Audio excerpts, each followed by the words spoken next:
Hello, everybody, and welcome to the Generation X Roundtable. We're thinking of 30 years of Douglas Copeland's debut novel, Generation X, Tales for an Accelerated Culture. Has it been 30 years? It makes me feel slightly old. Still a text we might see is extraordinarily prescient and vibrant and dynamic in these times. I'll introduce our four panelists, and then myself. Maths isn't my strong point, by the way, but I think there are five of us in total. I'm going to start with Shumon Bassar, who's a writer, an editor and curator. He's the co-author of The Age of Earthquakes, A Guide to the Extreme Present, which if you squint, you'll be able to see on my shelves just behind me, with Douglas Copeland and Hans-Ulrich Obrist. Am I pronouncing that correctly, Shumon? That's brilliant. That'll do. For sure. That'll do.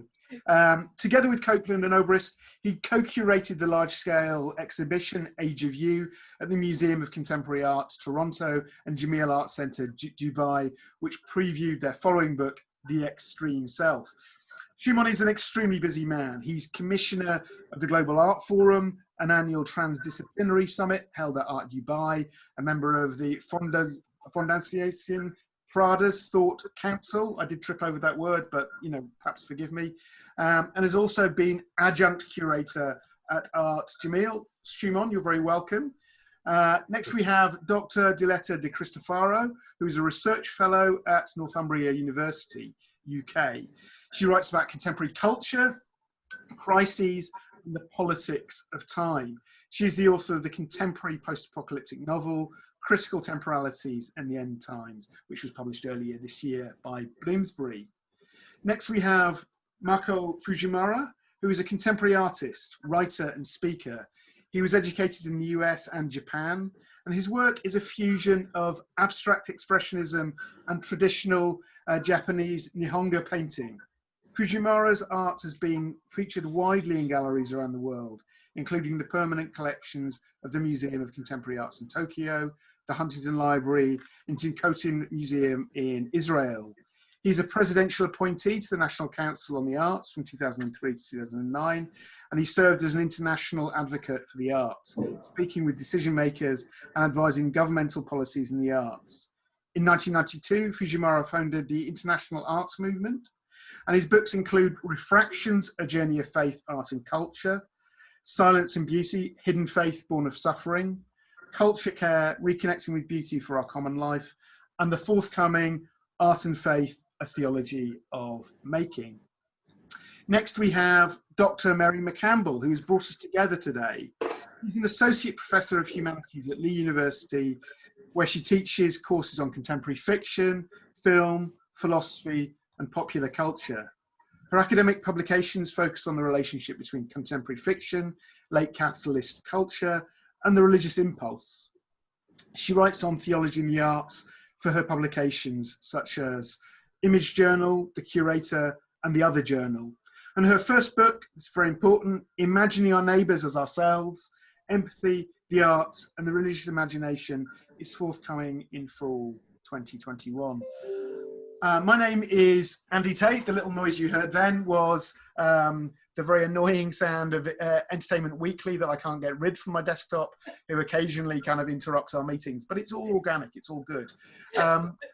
My interest in Copeland goes back to the 1990s, and I wrote a book on Copeland in 2007 for Manchester University Press, locating him amongst the tradition of American and Canadian writers. I work on the relationship between literature, religion, and aesthetics, and I'm utterly delighted to be speaking to the four panelists about this novel, this work of art, this hybrid text that we all love so well without losing our critical faculties, perhaps. Mako, if I can start with you, can you tell me about your early experiences of reading Generation X? Sure, and I was in New York City in the 90s after I was born in the States and studied for length of time in Japan, studying the 17th century and 16th century Japanese art and to apply it to my contemporary art, and that's what I do to this day. But I was in New York City, and we were beginning this kind of an experimental community, which was a church plant, but it was really more like a experimental way of looking at culture in a new way in Greenwich Village. And one of my friends had just gotten Generation X, and I believe later on we all read Life After God as well. But it was, and what was interesting about that is the experience kind of became this very compressed, as the book indicates, experience of very much, you know, a whole bunch of us, many of us are artists, but also there were business types and lawyer types, and you know, involved in thinking about what is the place of spirituality in contemporary life, and we really didn't find it. You know, the community kind of disbanded after maybe about 8 years or so. But I remember the time as very significant when I got this invitation. I thought about that time, and I was at the time working on a series of paintings, just like this, very simple paintings with X in it, and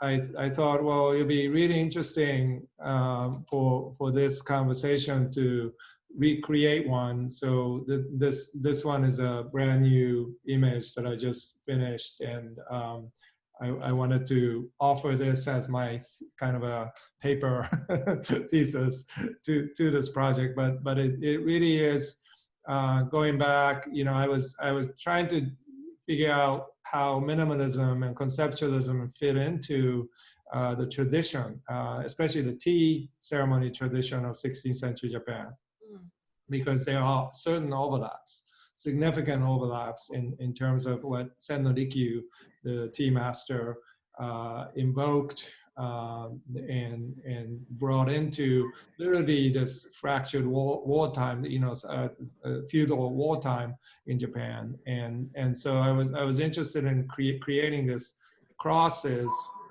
to create these overlaps, almost like imaginary bridges between that time and Greenwich Village of you know, early 90s, mid 90s. I had my first show in New York around that time, so I remember thinking about Generation X and, you know, how these things kind of all simultaneously happen in unintended ways sometimes, and intuitive ways. And I remember talking about it, that it's hard to create an organization of any kind, including a church or, you know, nonprofit. I just started a nonprofit as well. So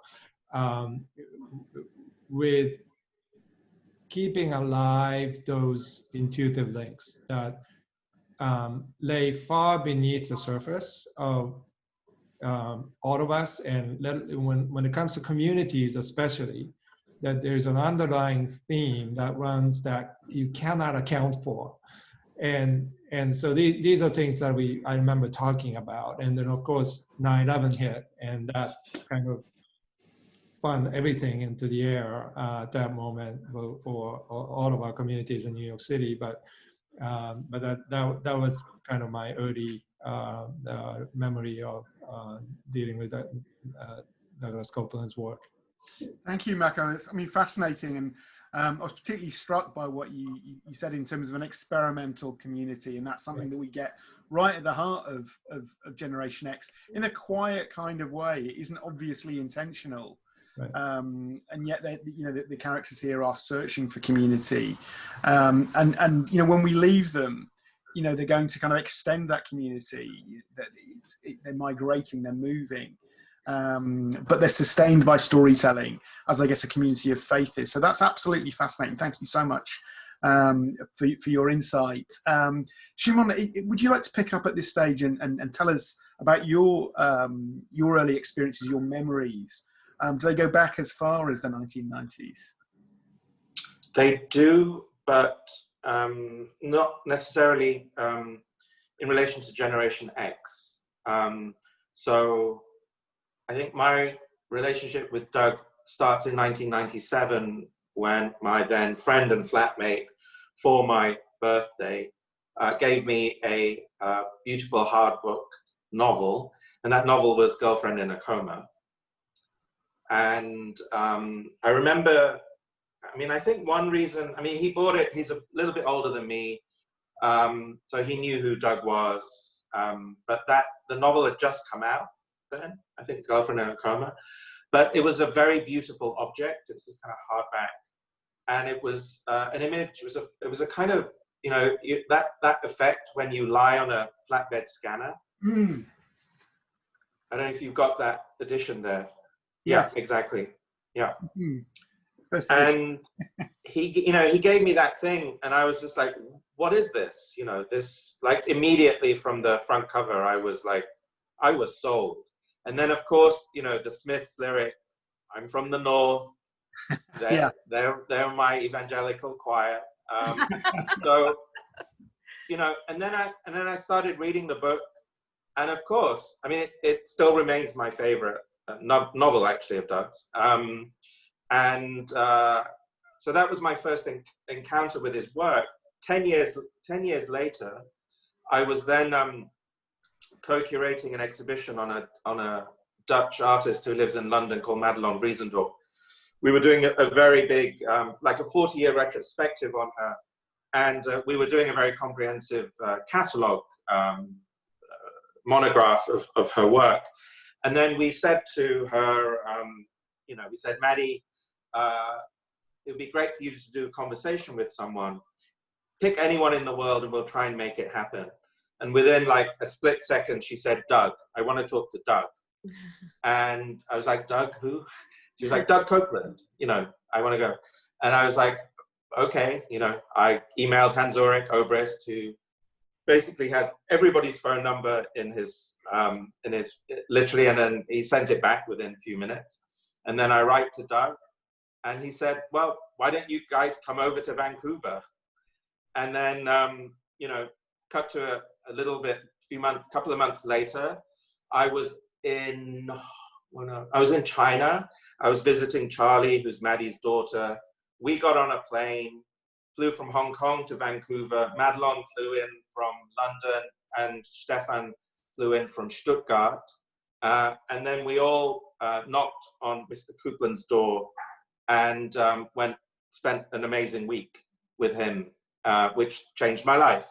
But in preparation of that journey to meet Mr. Copeland, you know, I kind of hoovered up as much as I could of the back catalogue. And so I think that's when I encountered Generation X for the first time. But it was this kind of, it was like a kind of, you know, La Grande Bouffe of Doug Copeland before I was going on this trip to kind of meet with him. But it was an extraordinary thing. I mean, Mary, you've been to his house. Yes. I don't know if the others of you know about his house, but you know, it's. I mean, he describes it as like walking into his brain. And you know, so imagine Kurt Schwitter's Merzbau, but like done by Andy Warhol. Right. But like Andy Warhol as a hoarder. I mean, Warhol was a hoarder, of course, but you know, so it's like, it's this, I mean, it's a house that doesn't really have an outside. It's at the end of a very suburban close. You can't see it, so that's really important. And then you sort of go behind the reeds and the trees. And it's a 1958 modernist house, kind of in the case study house sort of typology, but with a very heavy influence of Japanese. There's basically a Japanese garden at the back. You know, sleek West Coast modernism, but then just crammed to the hilt with, you know, James Rosenquist and Warhol and his own stuff. And so, you know, it was you can imagine how an extraordinary kind of encounter that was. And then, you know, we hung out for a week, we had conversations, and yeah, everything changed for me at that point. So. Wow, amazing. Thank you, Shimon. Mary. Yes. Well, I already mentioned in my video that, you know, I'm wondering if, I meant to say this before, if we should all mute while somebody else is talking, because so it won't echo. I've learned this via my teaching on Zoom. Yeah, thank you. I mentioned this already in my video that I read it right when it came out in 1991, and a really dear friend of mine, GR, who has sadly now passed away, which is one reason I included him in the video, just that it's all because of him, the introduction to Copeland. But GR was an artist and just a brilliant thinker, and he was just so taken by Generation X and recommended it to me. And I read it, and yeah, I didn't like it. I didn't like it. And I think it's interesting that, you know, Tales for an Accelerated Culture, but I remember that I read it in a very accelerated fashion. I was impatient with it. And I felt like I'm allergic to this irony. You know, I'm allergic to all this. It's just too cool. It's too slick. And I read so quickly that I didn't even notice the mention of the isolated little cool moments. I didn't even notice that the book itself was a critique of maybe what I was doing.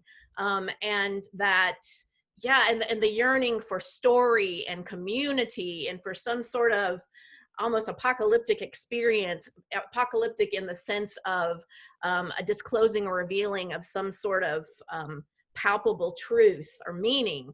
And I didn't get that at all. I just got, GR, this had me read this, because this is the same friend that, you know, when I read it my first year in college, I think 1991 it was, or maybe it was my first semester in college, but this was the same friend who I was in high school, you know, in our Cool Wars, called me collect, and I wasn't home. My mother answered, and he said it was a collect call from George Gordon, and neither she nor I knew that was Lord Byron. And so she didn't accept it. But he was, you know, he wanted to tell me, I made it to California. I'm at a Grateful Dead concert, you know, and he said, so we were always back and forth. So I was like, oh, this stuff that he likes. But, you know, and so I mentioned that I read it, and then for years, I just had no interest in Copeland. And then I was actually reluctantly taken to a book reading for Girlfriend in a Coma when it came out. I was in London at Blackwell's. It'd be fun. Maybe you were there, Schumann. I don't know, but it was in London, and just Doug speaking and reading from the book. And, you know, I was hungry. I was going to go to dinner with my friend, but he just like, we have to go hear Doug Copeland. And okay, that guy. So, and then we had to stay in the line or the queue, you know, as afterwards to get our book signed. And so I thought, well, if I'm forced to do this, I guess I'll buy one too. So I bought microserves.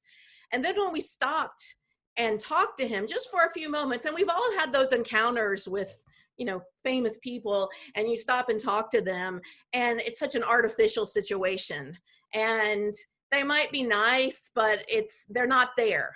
You know, they're not really there. It's not an encounter. With Doug, the few minutes I spoke to him, it was an encounter. It grounded him in like he was a person, and he was treating me as a person. And that made me think I must have missed something. And so I read Microserfs and fell in love with it. And then, yeah, it just goes on because I was doing a thesis at University of Newcastle on theology and contemporary fiction, and I had not included Copeland at all, but Andy Tate had just written an article for the Theology and Literature, the Oxford Journal, and my supervisor was one of the editors, and said, you should think about Douglas Copeland. I mean, I was like, really?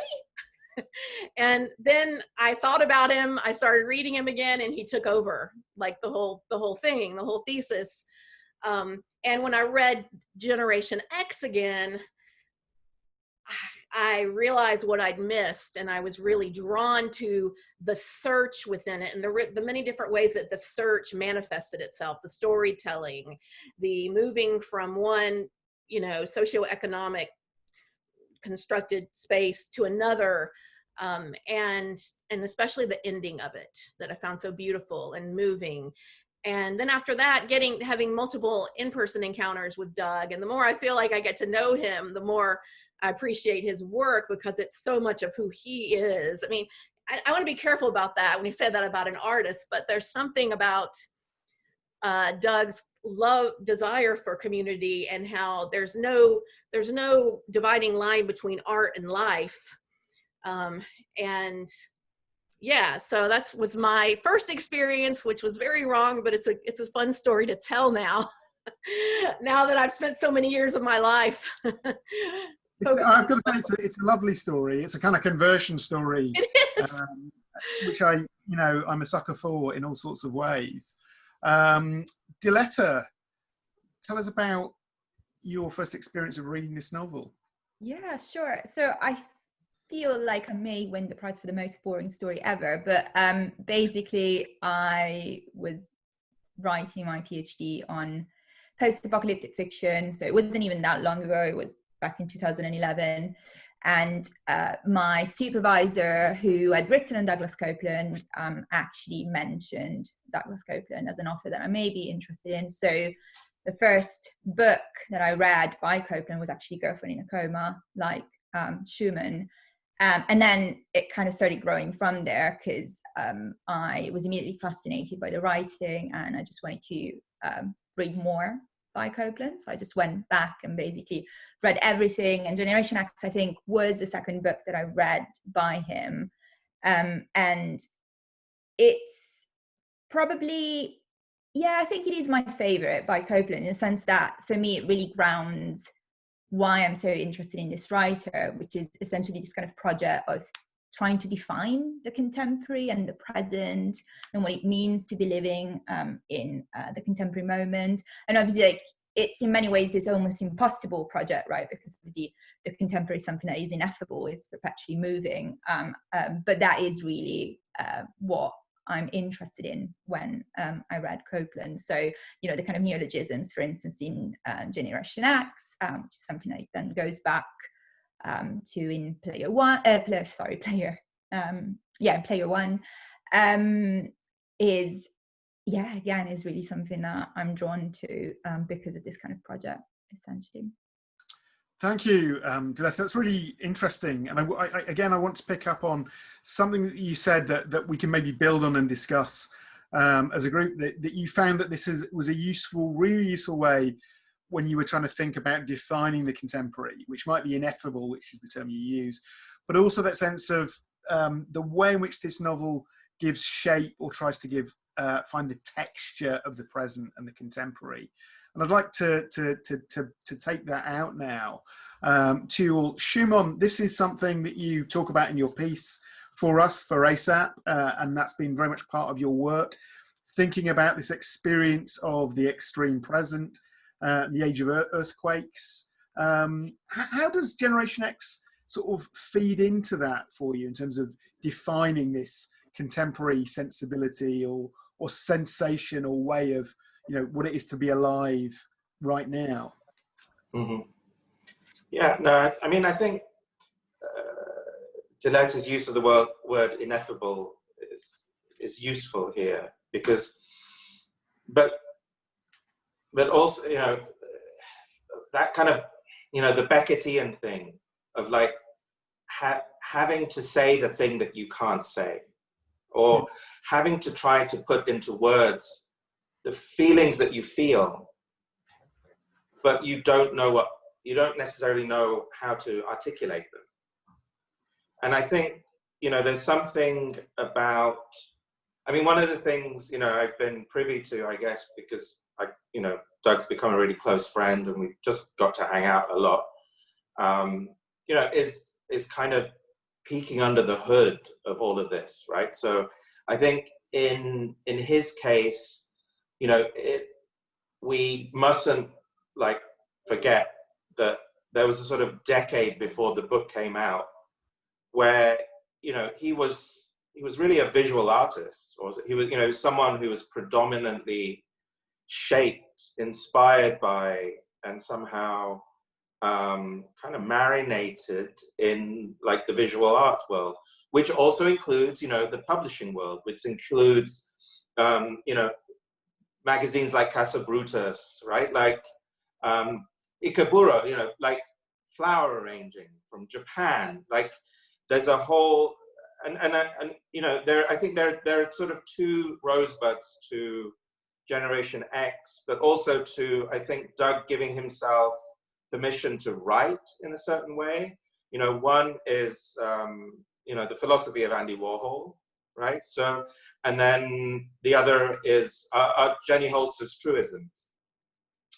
And so, you know, and it's as though, I mean, he was, you know, he was schooled on a form of writing that comes from art practice, right? Which, and contemporary art practice. Both Warhol and Holzer, I think, are great seminal chroniclers of the contemporary, right? So, and so, but there's a way in which they were able to do that by transfiguring the present into an unbelievably concise textual form. And that's the baton that Doug picks up, it seems to me. And that's really the starting point, because as we all know, you know, that there's a really important, you know, the creation myth around Generation X is really important. You know, the postcard, the offer to, you know, the offer to write this book, which was really meant to be in the vein of like Peter York's Sloane Rangers, right? So a sort of non-fiction book that would, you know, satirically describe this emerging generation, that particularly that contained yuppies, etc., and stoners and grunge and all of this stuff. And then talking about conversion experiences, you know, Doug goes to the desert, and it's as though he's converted into this thing called a novelist. But of course, it's not truly. It's a kind of mongrel book, and that's why. I mean, I think the first version of Generation I read was not the, you know, the original like square inch version, right? It's the abridged paperback, which is the kind of neutered version, right? Which attempts to show Doug as a kind of classical novelist, whereas in reality, it is a mongrel book of like conceptual art, essentially, right? Like, as you said, Mary, I mean, and Diletta, the neologisms, but also the kind of Jenny Holzer word flashes, right? Like, I mean, there's so many things happening there. And so I think, you know, when I met Doug, I then introduced Doug to Hans-Ulrich Obrist, you know, who's a very important curator, but also, I think, one of the most like intrepid, irrepressible interviewers. 3,000 hours of interviews, you know, from the 20th and 21st century. He's also a kind of map maker of the cultural scientific universe. Even though Hans-Ulrich gave me Doug's email, they had never met. I then engineered a meeting together in London, probably about 2009. And then it was just a kind of one of those moments where we realized that what sort of brings us together is precise, this kind of, you know, like Benjamin would call it something like the history of the present, right? So, or an archaeology of the contemporary. You know, there are all these different academic, but ultimately, how do we lend, or how do we kind of afford the kind of analytical scrutiny that we do often with history, but to the kind of quivering, unfolding moment of now, you know? And of course that moment, and here's the big thing, isn't it? That I think, I mean, I was trying to imagine a rewrite of Generation X where the internet exists. Yeah.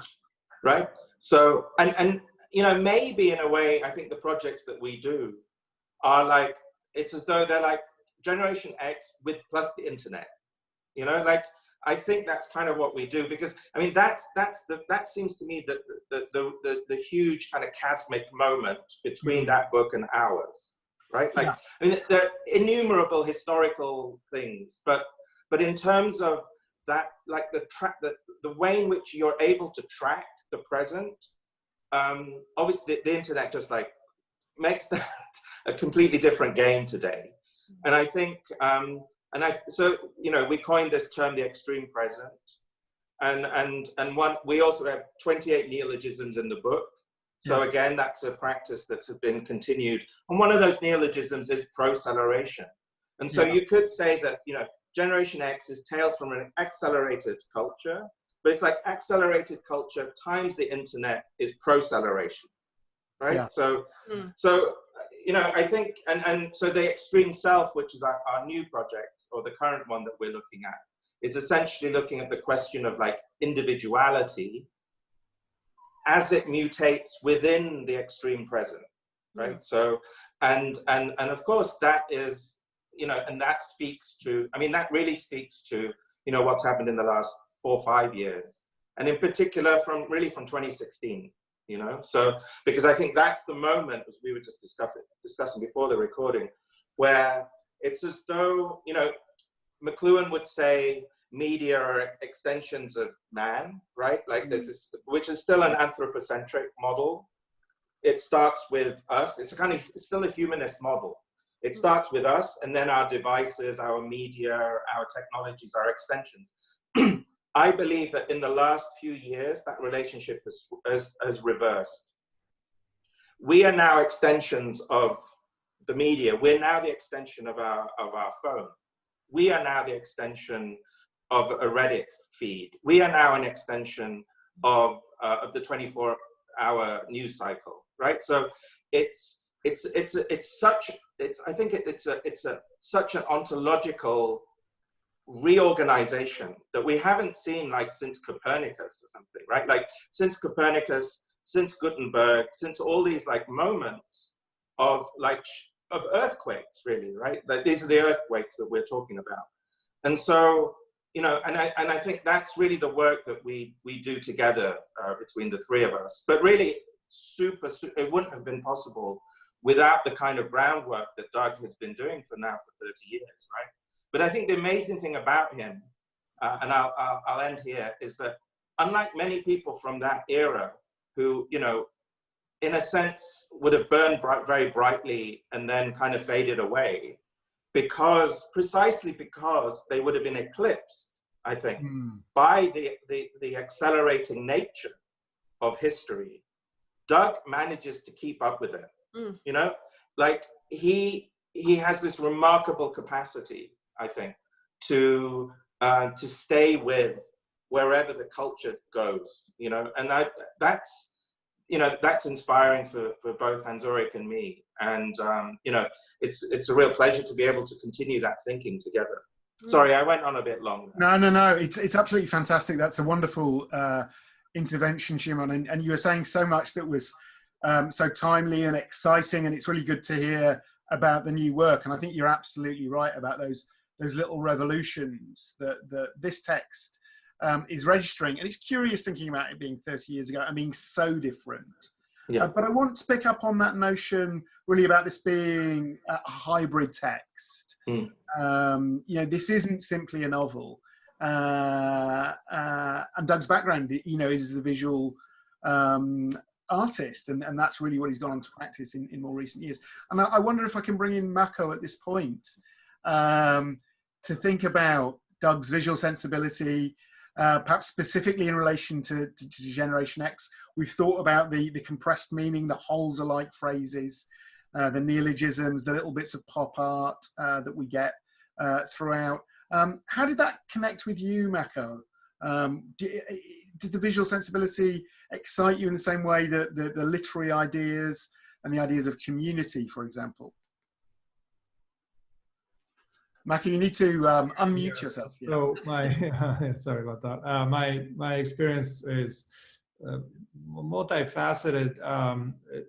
First of all, everything that Doug writes is visual and refractive in that sense. It's, you know, I intentionally use these hand pulverized minerals because they are so analog, you know, and I push that into this ambivalence that we have toward maybe this idea of somatic knowledge that is grounded in real sensory experiences as opposed to this Gnostic reality of technology.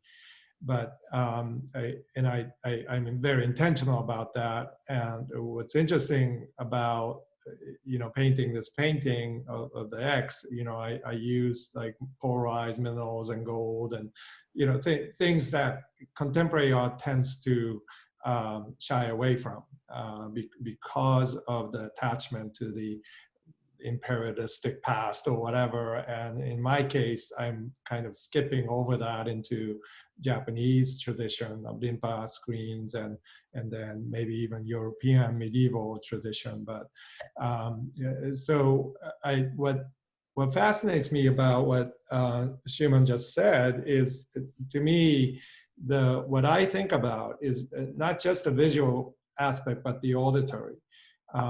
My father was a pioneer in speech and hearing sciences. I was born in Boston when he was doing his postdoc with Noam Chomsky at MIT. And so I grew up in this environment. He worked for Bell Labs for a long time. And when I was in my teens, I used to just walk around and, you know, visit these incredible scientists, you know. And so for me, my art was intricately tied with research, and particularly pure research.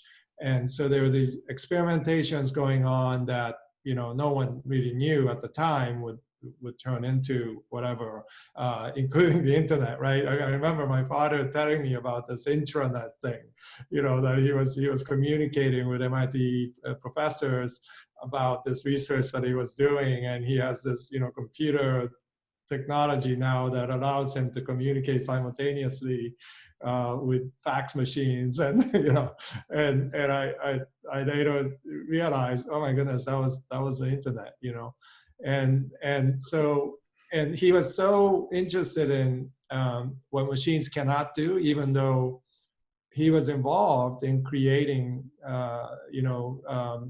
speech and hearing recognition machines.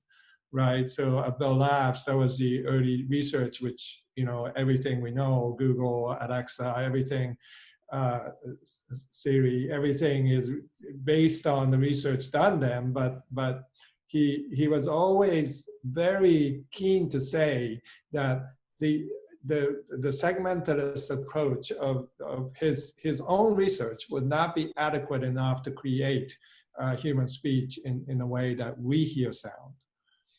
It will be always mechanical. It will be always, you know, parallel processing, like flat processing.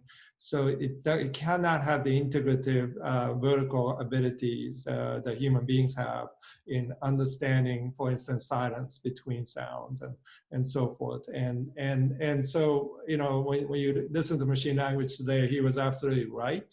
But at the same time, you know, deep learning and all these ways that we have accelerated, as you know, that's the word that's so accurate, accelerated understanding and our knowledge base information-wise, but has not done to develop the somatic sense, right? So I think what Douglas Copeland's writing does is a very early on, in the same way that my father's research was identifying the gaps. He was, to me, I read his writings and I see, oh, this person understands the gaps. And it's the gaps of kind of a failure in our humanity to be able to aspire to our own instincts and our own inspirations. It's like right in front of our faces, and it's breaking apart constantly, like pixels, you know, breaking apart. We think it's real, but it's not, you know. And so there's some sense in which I always kind of think about the articulation of that in the 90s, where myself included, were still believe somehow that there is a way for us to communicate with each other, to create a community, to have communion, right? And today, it just seems like, you know, that's such an anomaly to think that way. But to me, what is my response and part of so-called answer to your question is that the visual part and the auditory part, right, are connected deeply in the brain. And so what the Generation X was doing was to create a kind of a soundscape for our experience. And it's not exactly this kind of a soundscape of what we think soundscapes ought to be, you know, or want to be. It's fragmented, it's scattered. It's almost like, you know, several things going on simultaneously. And part of what you see in the background is a collaboration with a avant-garde jazz percussionist, Susie Ibarra, and her percussive sounds, that's very similar things. They kind of fight against each other and yet cancels each other out. And so that there's this sense of when I respond to her sound, I am responding to this almost like a frustration built into the composition, and at the same time there's a kind of weird healing to it because it seems so real to our time. So that's kind of my visceral response to your question. It's a really wonderful and compelling one. Again, Mako, I'm so delighted to hear about your work in that way. And that focus on the auditory was really telling, actually. I think it's really easy to miss that. I'm kind of conscious of time, and we have a few minutes, and I'd like to bring Mary and Diletta in, thinking about different aspects of your own interests, and that they might very much connect with what's already gone. We've thought about this as a visual text. We thought about it as a text that gives shape to the present. Diletta, you thought about it very much as a text that is, in some ways, it anticipates the current kind of situation politically, even though things are so very radically different, particularly in terms of employment and exploitative labour, and the piece that you've written for the journal focuses on that. You know, how does Generation X work for you retrospectively? This text from 1991 that connects with 2020, when the employment situation, the political situation is so different. How do ideas of Texlahoma and so on resonate for you now?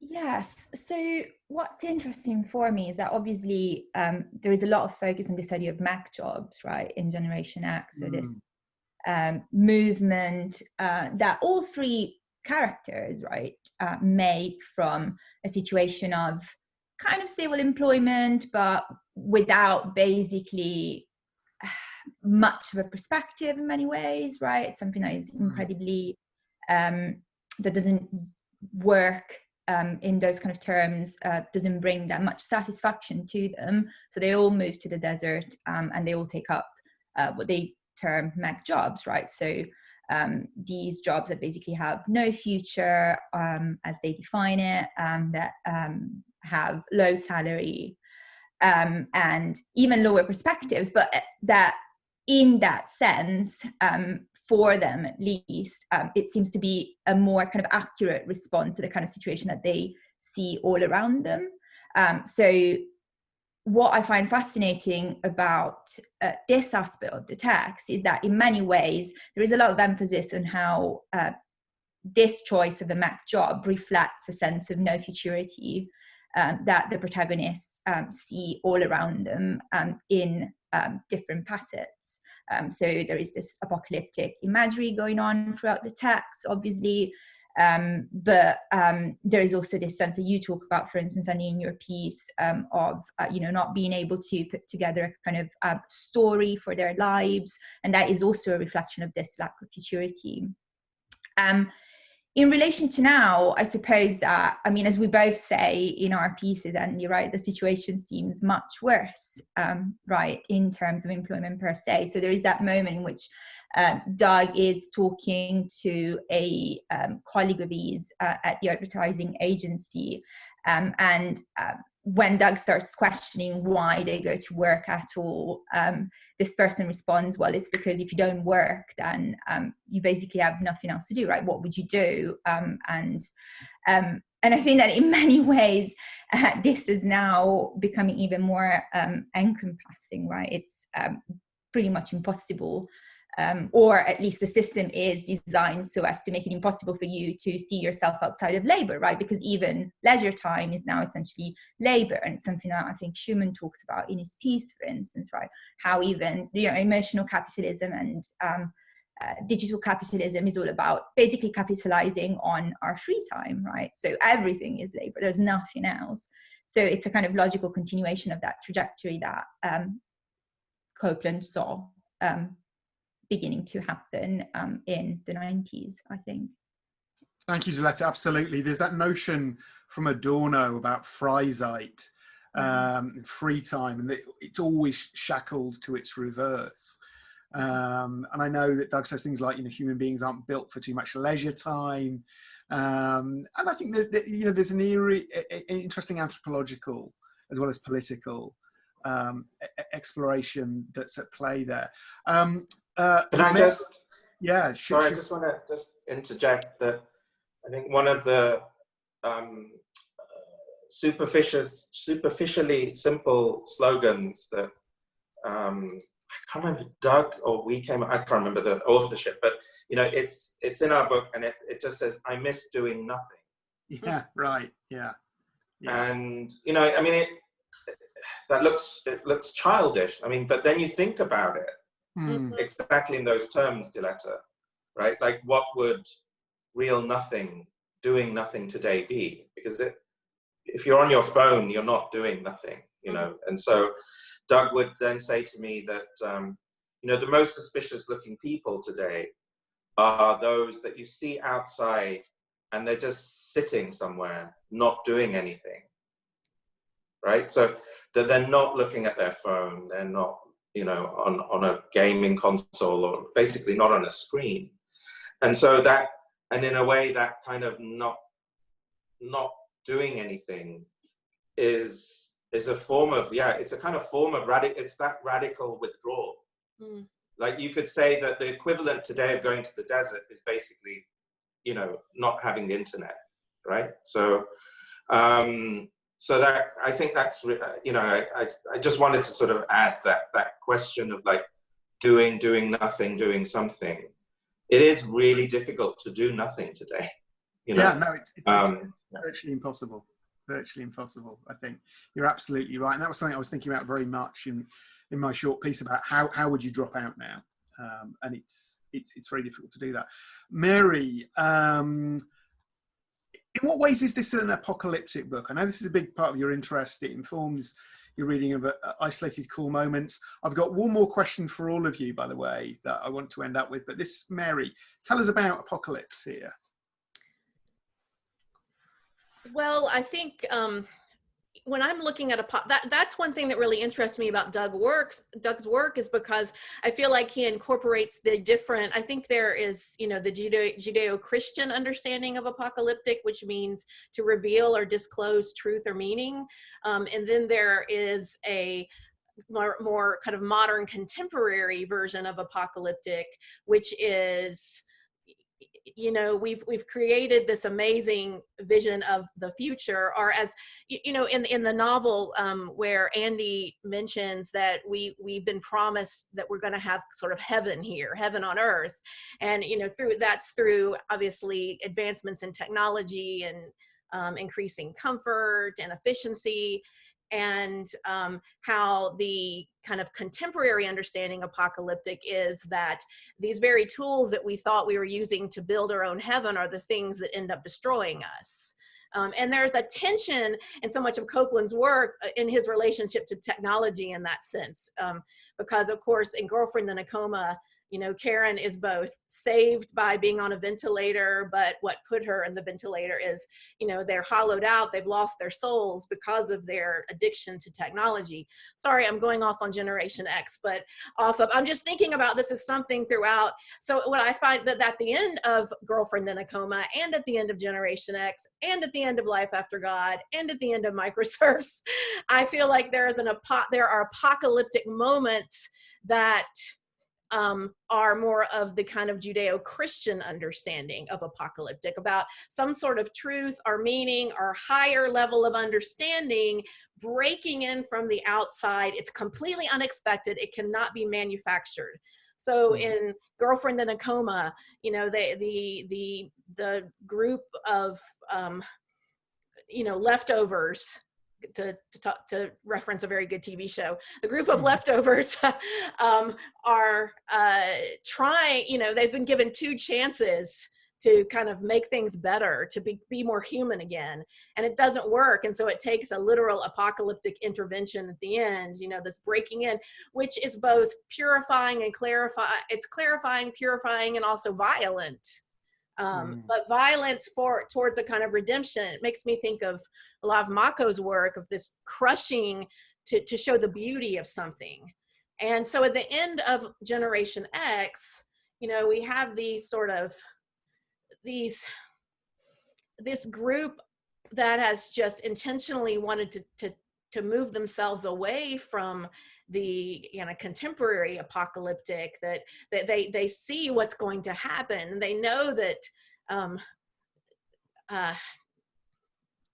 I don't know, they're losing part of themselves. They're trying to create it within the context of the storytelling, but and then Andy tries to create, I'm very fascinated with that chapter, Transform, where he is trying to manufacture a transcendent moment. He is trying to kind of conjure up, but it ends up becoming an isolated, cool moment. It's really beautiful, but it's not anything that has depth or meaning. It's basically depthless. It's a spectacle, and it's forgotten about very quickly.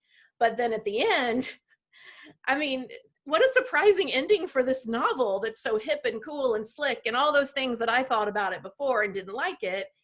But I didn't slow down. As you said, Andy, I didn't decelerate in my reading to really see this apocalyptic intervention, you know, the bird coming down and scraping Andy, this kind of sacrificial cut. It's painful. And the hugs from the group of disabled kids. And he re-emphasizes multiple times that it's so painful, kind of like the water rushing at the end of Life After God. It's painful, but he doesn't want the pain to go away. It's redeeming. You know, it's one of my favorite moments in all literature, and that's my kind of it sounds like hyperbole, but I find that so moving. Guys, I'm very conscious of time, and the extreme present once again has caught me. And I want to ask you all now, I'm going to do a slightly naughty thing. You're all articulate, eloquent people, loquacious. You're basically saying we talk a lot. Yes. Okay. But it's a beautiful thing. I want you to do one thing that is a kind of Copeland-esque moment. It's a kind of Jenny Holzer moment as well. I'd like you to say one word that you take away from Generation X. And I'm going to go from Mako, Shumon, Diletta, Mary. So don't overthink it. This is a kind of game of association. I hope you're happy to do this. I hope you're still speaking to me after we do this.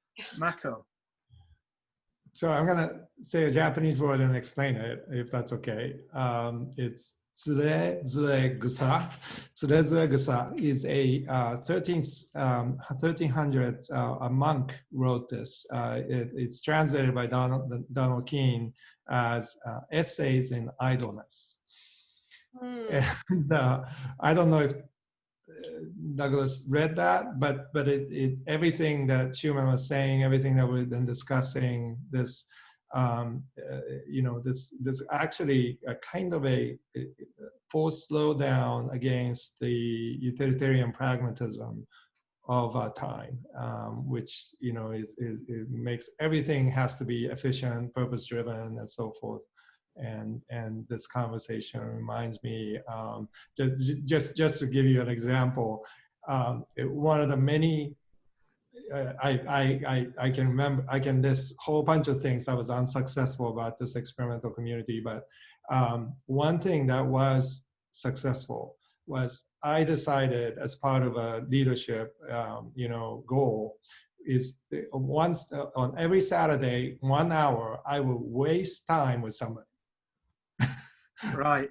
No agenda. There was no, and I just blocked it out 1 hour. It could be my children, it could be anybody. And that 1 hour that I wasted time, I literally didn't have any agenda. I would just sit down, have coffee, whatever. And people would ask, like, what are we meeting for? And I said, this is an experiment. I don't have any purpose for this hour. And those are the things, the conversation I had in that hour is what I remember about something about, and it resonates with, everything that we talked about. So. Thank you very much. That was a beautiful 500 words. I enjoyed it very much. Yeah. And I need to read that book now. Thank you, Mako. Wonderful. Shumon? I think, well, if it's one word, it's rapture. If I was allowed 3 more, it would be the rapture of end times. And that's just going back to what Mary said, that I think what there is throughout Doug's work is this sense that, even the most kind of like numbed, like the sort of numbed passengers of, like of rapey capitalism will still be capable of a kind of secular rapture, and that just because you're not part of an organized religion, or that you don't identify with an organized religion, doesn't mean that you're not that you're immune from from transcendental or indeed rapturous experiences. And in fact, that's what we live for, Wow. and so in a sense, what to go back to your thing, Andy, about stories, I think the ultimate story, it seems to me, for Doug, for us to learn about ourselves is that, as debased as life might be, where can we find those rapturous moments? And often they're with each other, right? So sometimes they're with ourselves, but they're more often than not in and through each other. Yeah. And so as much as, our work lives, our political lives get kind of like battered away, like cannibalized, there's still, it seems to me, the underlying optimism of Doug's work, it seems to me, is that that sense of rapture is still intact if we have each other. Yeah, absolutely. And that was the sense that I got from Generation X at the end of it, because in a sense it's a sad ending, but it seems to me also full, like this, sort of transcendental. There's this transcendental beauty of somehow of the entire universe, but particularly of the ineffable, right? Absolutely. And that's what's so interesting, because we're taught to believe that the postmodern turn was this like hard-edged, atheistic kind of like hardcore, materialist, right? So. But it seems to me, Doug he's a believer. But I think he's a believer in our potential in each other somehow. And, and that's what you say, Mary, when you met him. It's remarkable what he could, the way in which he'll deal, with a waiter or a waitress or the check-in lady at the airport. That interaction is with a full human being. Mm-hmm. And I think that's really at the core of what he does, and I think it's why it means so much to so many people. Like I think about this a lot, because I've been at many events with him, just to see people rock up to him and then tell him what effect he's had on their lives. It's genuinely moving, right? And but I think ultimately it comes down to this sense of some kind of rapture. So yeah. Thank you, Shumon. That's beautiful. Diletta? Very quickly, and because it's something that goes along the lines of what Shumon just said, I was going to say futurelessness, in the sense that it's something that obviously the protagonists frequently return to, especially with this sense of an environmental crisis that looms on the horizon, but still notwithstanding that, they find meaning. And that's the point of the story, I guess, of the novel. Absolutely. Thank you, Diletta. Mary? I'm going to list, okay, so since I'm not going to give a little mini thing, I'm going to list 4 words. I'm cheating, I'm sorry. And my 4 words are search, parable, reenchantment, and prophetic. Wow. For my 4 words. I mean, I've got to say, everybody cheated there. I'm glad you did. But I want to say that, Andy, can we hear before we wrap up, can we hear your first encounter with Generation X, or something about your experience with Generation X before we wrap up? Okay, I came to it in the late 1990s, and I read in consecutive weekends everything that Doug had published to date in order. Somebody had recommended Generation X, and in a nerdy way, I read them one after another every weekend in a day, and I'd never bonded with a writer, a contemporary living writer, as I had with Copeland. I'd done a PhD on 19th century literature and aesthetics, and this kind of pulled me into the contemporary. And this novel littered with epiphany and, yes, rapture and search, and an exploration and a yearning for something more. That's what did it for me. You've all been fantastic. What an amazing conversation. Thank you so much. And we're conspiring to get together again in the future. Look out for news of that if you've heard this. And with that, I have to disappear into my own rapture. Thank you so much, Andy, for facilitating the conversation. No, thank you all. And I'm sorry. Thank you. Rush. Okay. Goodbye, everybody. Bye. Bye. Bye.